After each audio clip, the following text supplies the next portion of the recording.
На ваквите кампањи кои што ги организираме низ сите поголеми градови и рурални средини во Македонија, а целта ни е да се прошири информацијата за интегративните процеси и што е она што како предизвик, меѓутоа и придобивки ќе ни следува од ориентираното земјоделство.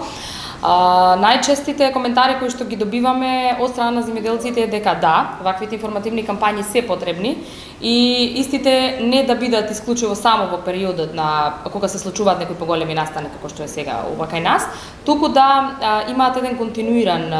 тек и да постојано се случуваат на терен, затоа што акцентот го ставија дека според нив една од причините зошто еве конкретно кога зборуваме за ЕУ фондовите, зошто ИПАРДот има мала искористеност ИПАРД 1, односно само 27%, е дека земјоделците не ги добиваат навремено информациите кои што им се потребни за искористувањето на ваквите фондови. И секако дека им е потребна понатаму и едукација, и советодавната, значи улога тука и на институциите и на невладиниот сектор, се со цел да овој процент на искористеност на европските фондови се зголеми колку што е можно повеќе. Предпоставам таа информираност, едукација и поддршка да биде институционална или пак да биде сведена од страна на граѓанскиот сектор кој што адхок ги прави овие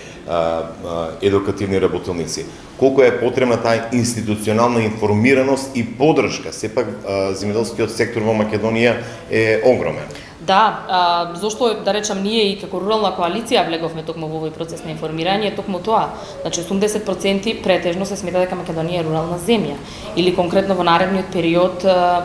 од 2021-2027 дури цели 40% од буџетот на Европската унија се издвојуваат баш за земјоделство, за заедничката земјоделска политика. Целта ни е како таа заедничка земјоделска политика да ја приближиме до земјоделците, значи на терен. И секако она што го напоменавте е клучно, таа институционална соработка, поврзаност помеѓу сите чинители, засегнати чинители, како на локално, така и на национално ниво, за жал во моментов ја немаме. И како што и сами напоменавте, најчесто се случува адхок да доаѓа до вакви информативни кампањи, процеси и слично, како што ви напоменав и претходно, кога тоа е поврзано со тековните случувања во државата. Меѓутоа, тоа е и она на кое што и ние апелираме во иднина да се работи многу повеќе на стратешки пристап во секторот земјоделство и рурален развој, за да од страна на сите чинители, за да имаме еден поголем процент на искористување на фондовите.